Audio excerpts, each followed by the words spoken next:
नमस्कार, KP news 24/7 में आपका स्वागत है। मैं हूं पूजा आपके साथ। एक नजर आज की सुर्खियों पर डालते हैं। राज्य सरकार ने हिंदू भावनाओं को ठेस पहुंचाई, ईश्वर सिंह ठाकुर का आरोप। मंत्री ने कहा कर्नाटक एडीएम भर्ती घोटाले का आरोपी महाराष्ट्र भाग गया, जल्द ही गिरफ्तार किया जाएगा। महाराष्ट्र में मराठा आरक्षण पर हंगामा जारी, जरांगे बोले दिसंबर तक घोषणा करें। नीतीश कुमार पर भड़की महिला आयोग की अध्यक्ष, बोली कौरवों की तरह बर्बाद हो जाएंगे बिहार सीएम।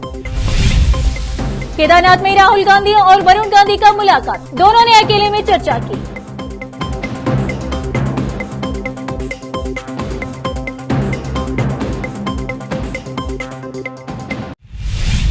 देखते हैं समाचार विस्तार से। राज्य भर में विभिन्न पदों के लिए भर्ती परीक्षा में निरीक्षण के बहाने विवाहित लड़कियों को हटा दिए जाने पर ईश्वर सिंह ठाकुर ने आलोचना की है कि सिद्धरामैया के नेतृत्व वाली सरकार लगातार हिंदुओं की भावनाओं के साथ खिलवाड़ कर रही है और राज्य की गरिमा को छीन रही है। भले ही राज्य लेखा परीक्षक और लेखा सहायक की परीक्षा में विवाहित महिलाओं की ताली को छुट्टी है, लेकिन जानबूझकर ताली का लंगूर को हटाना सही नहीं है। इसे सिद्धरामैया सरकार ने साबित कर दिया है कि वह हिंदू विरोधी सरकार है। उन्होंने चेतावनी दी कि परीक्षा में कोई अनियमितता न हो, इसके लिए निरीक्षण होना चाहिए, लेकिन केवल हिंदू लड़कियों को निशाना बनाना और उनकी भावनाओं को ठेस पहुंचाना ठीक नहीं है। सरकार को तुरंत आपराधिक मामला दर्ज कराना चाहिए और सुनिश्चित करना चाहिए कि ऐसी घटनाएं न हो। विशेष संवाददाता की रिपोर्ट। कर्नाटक के गृह मंत्री डॉक्टर जी परमेश्वर ने मंगलवार को कहा कि रुद्रगौड़ा डी पाटिल, जिसका नाम फर्स्ट डिवीजन असिस्टेंट भर्ती परीक्षा घोटाले में आया है, महाराष्ट्र भाग गया है और पुलिस को उसे जहां भी छिपा हो पकड़ने का निर्देश दिया गया है।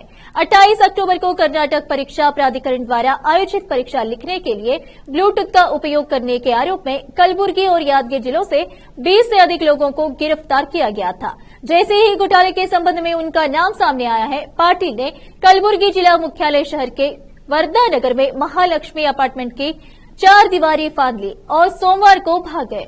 पुलिस सूत्रों ने उनके कृत्य के सीसीटीवी फुटेज का हवाला देते हुए कहा, पाटिल पुलिस उपनिरीक्षक भर्ती घोटाले में भी आरोपी है, जिसमें अतिरिक्त पुलिस महानिदेशक अमृतपाल को गिरफ्तार किया गया था और सितंबर में जमानत मिलने से पहले 15 महीने के लिए जेल में डाल दिया गया था।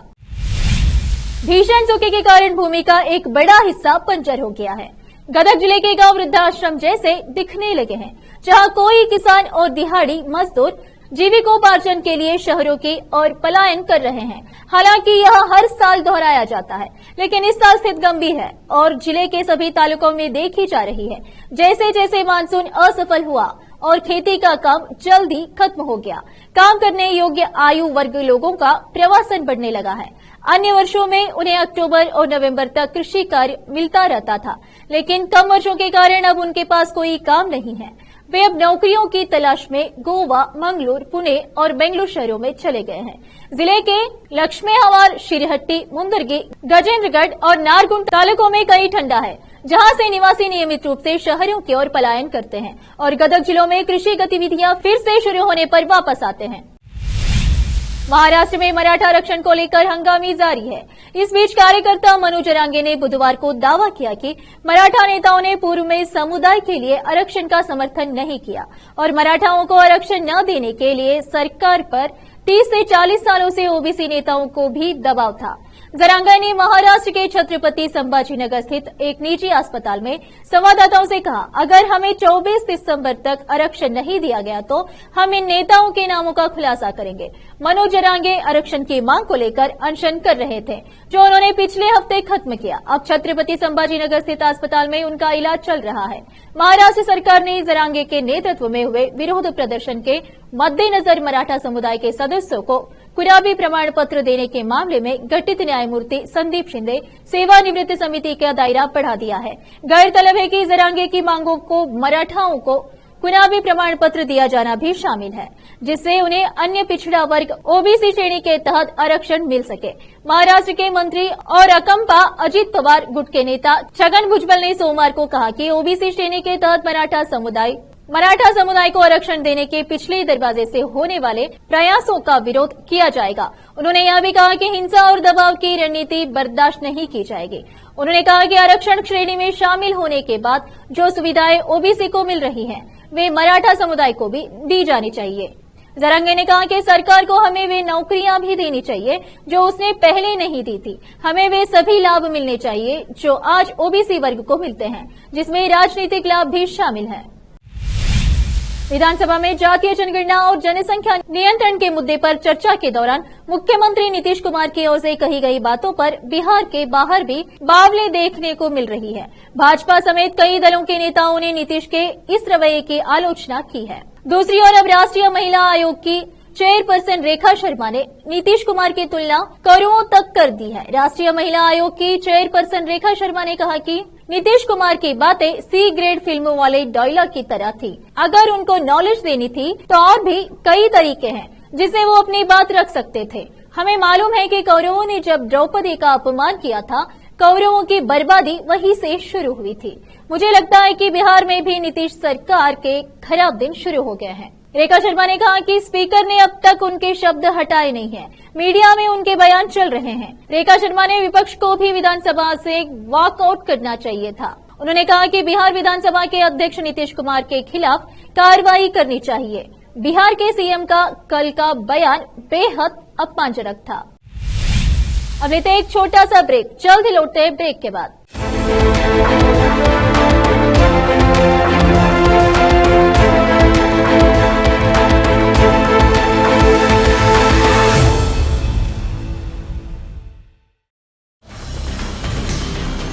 हिंदुस्तान के हर कोने में हम हैं मौजूद। 24 घंटे हालात पर गहरी नजर, खबरों से जुड़े चुपते सवालात और आपको दिखाता है धार्मिक, सामाजिक, राजनीतिक, लोकल और इंटरनेशनल न्यूज की सबसे बेहतर कवरेज जो आपको रखती है हर पल बाखबर। देश और दुनिया भर की खबर के लिए देखते रहें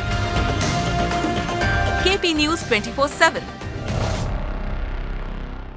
नूर एजुकेशन ट्रस्ट बीदर की ओर से चलाए जाने वाला Noor MEd and BEd college Bidar, recognised by NCTE Delhi and affiliated to Gulbarga University, Gulbarga. Admission are open for the academic year 2022-23. विशेषज्ञ और सक्षम शिक्षकों द्वारा शिक्षा प्राप्त करने के लिए नूर एमएड एंड बीएड कॉलेज में दाखिला लें और शांत वातावरण में शिक्षा प्राप्त करें। बीदर शहर में बेहतर शिक्षा का एकमात्र केंद्र Noor MEd and BEd college, Shahpur gate, Bidar.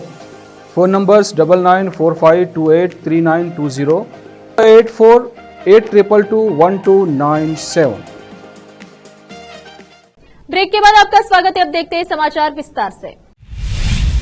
दर्शन के लिए केदारनाथ पहुंचे राहुल गांधी की मुलाकात अपने चचेरे भाई वरुण गांधी से हुई है। दोनों नेताओं ने केदारनाथ में हुई इस मुलाकात के दौरान अकेले में चर्चा की। इन दोनों की मुलाकात के बाद अब सियासी सरगर्मी तेज होने का कयास लगाए जा रहे हैं। हालांकि सूत्रों के मुताबिक दोनों चचेरे भाइयों की मुलाकात में किसी तरह की राजनीतिक बात नहीं हुई है। वरुण गांधी पिछले कुछ दिनों से लगातार पार्टी की लाइन से अलग बयान दे रहे हैं। बयानबाजी से पार्टी का शीर्ष नेतृत्व नाराज बताया जाता है। हालांकि पार्टी के शीर्ष स्तर से अभी तक वरुण के खिलाफ कोई प्रतिक्रिया नहीं आई है, लेकिन अब राहुल गांधी के साथ हुई उनकी मुलाकात से कुछ सियासी गुल खिलाने के कयास लगाया जा रहा है। प्रधानमंत्री नरेंद्र मोदी ने बुधवार को कहा कि प्रधानमंत्री के रूप में अपने तीसरे कार्यालय में वह देश को दुनिया के शीर्ष 3 अर्थव्यवस्थाओं में ले जाएंगे। 17 नवंबर को राज्य विधानसभा चुनाव से पहले मध्य प्रदेश के दमोह शहर में एक जनसभा को संबोधित करते हुए मोदी ने यह भी कहा कि वह भ्रष्टाचार के खिलाफ लड़ना जारी रखेंगे। उन्होंने कहा कि लोगों ने छत्तीसगढ़ और राजस्थान में कांग्रेस को सत्ता सौंपी, लेकिन उनके मुख्यमंत्री सट्टेबाजी और काला धन पैदा करने में शामिल पाए गए। मोदी ने कहा कि 2014 के बाद देश की अर्थव्यवस्था 200 से अधिक वर्षों तक देश पर शासन करने वाले ब्रिटेन को पीछे छोड़कर दुनिया में 10वें से 5वें स्थान पर पहुंच गई। उन्होंने कहा कि 2014 में जब हम सत्ता में आए तो देश की अर्थव्यवस्था दुनिया में 10वें स्थान पर थी।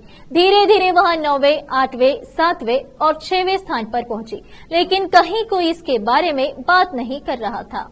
प्रधानमंत्री ने कहा कि जब यह 200 साल तक देश पर राज करने वाले ब्रिटेन को पीछे छोड़कर 5वें स्थान पर पहुंचे तो हर कोई हैरान रह गया और भारत की ओर देखने लगा। मोदी ने कहा कि प्रधानमंत्री के रूप में अपने तीसरे कार्यालय के दौरान वह देश की अर्थव्यवस्था को दुनिया की शीर्ष 3 अर्थव्यवस्थाओं में ले जाएंगे।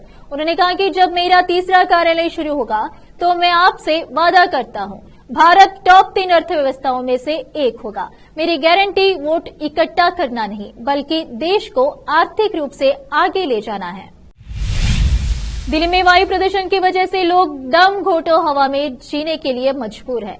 एयर क्वालिटी गंभीर श्रेणी में बनी हुई है। केंद्रीय प्रदूषण नियंत्रण बोर्ड सीपीसीबी के अनुसार दिल्ली भर में वायु गुणवत्ता गंभीर श्रेणी में बनी हुई है। IQI 452 आरकेपुरम में 433, पंजाबी बाग में 460 और IT में 413 रहा है।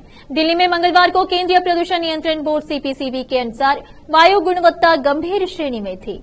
आनंद विहार में IQI 432, आरकेपुरम में 437, पंजाबी बाग में 429 और न्यू मोती बाग में 410 दर्ज किया गया था। गौरतलब है कि दिल्ली में लोगों का सांस लेना दुभर हो गया है। वायु प्रदूषण की वजह से लोग अपने घरों से निकलने से भी कतरा रहे हैं। यूक्रेन के साथ ही साथ अब रूस और जॉर्जिया में भी तनाव बढ़ गया है। दरअसल जॉर्जिया के अलग हुए प्रांत दक्षिण ओसेशिया में तैनात रूसी सैनिकों ने नियंत्रण रेखा के पास एक जॉर्जियाई नागरिक की गोली मारकर हत्या कर दी। इसे जॉर्जिया भड़क उठा है। वहां के अधिकारियों ने इस घटना को सबसे जघन्य कृत्य बताया है। यह मुठभेड़ 2008 के रूसी जॉर्जिया युद्ध के बाद क्षेत्र में जारी नए तनाव को दर्शाती है, जो मॉस्को द्वारा दक्षिण ओसेशिया और एक अन्य जॉर्जिया प्रांत अबकाजिया को स्वतंत्र राज्य के रूप में मान्यता देने और वहां अपनी सैन्य उपस्थिति बढ़ाने के साथ समाप्त हुआ था। अब लेते एक छोटा सा ब्रेक, जल्द लौटते हैं ब्रेक के बाद।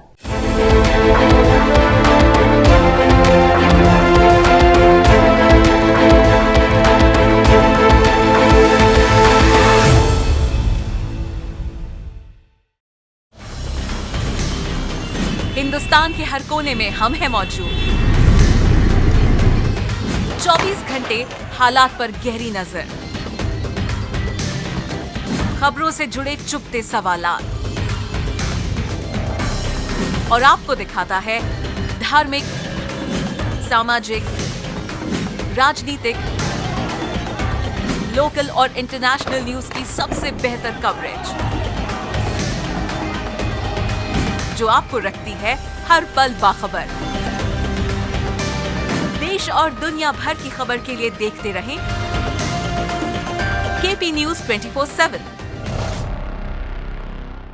नूर एजुकेशन ट्रस्ट बीदर की ओर से चलाए जाने वाला Noor MEd and BEd college Bidar, recognised by NCTE Delhi and affiliated to Gulbarga University, Gulbarga. Admission are open for the academic year 2022-23. विशेषज्ञ और सक्षम शिक्षकों द्वारा शिक्षा प्राप्त करने के लिए नूर एमएड एंड बीएड कॉलेज में दाखिला लें और शांत वातावरण में शिक्षा प्राप्त करें।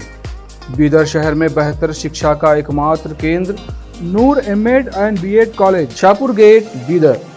Phone numbers 9945283920, 8482221297।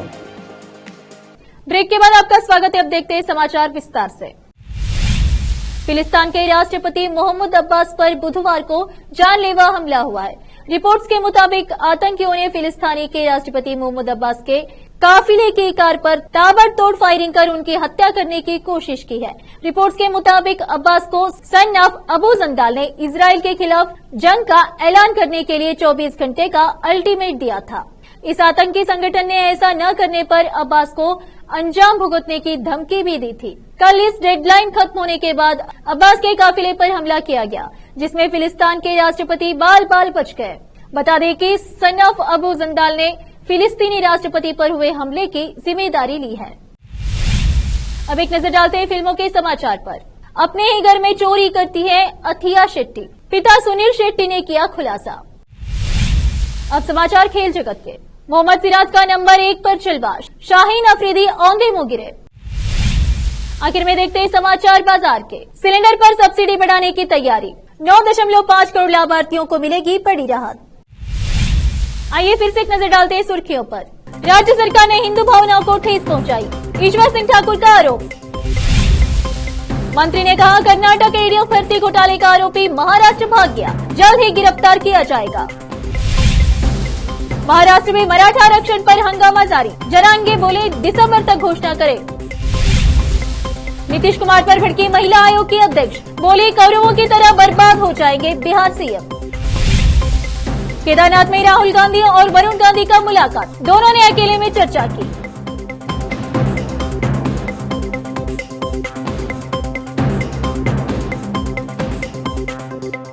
केपी न्यूज में फिलहाल इतना ही। अन्य समाचारों के लिए जुड़े रहे हमारे चैनल केपी न्यूज 24/7 में। धन्यवाद।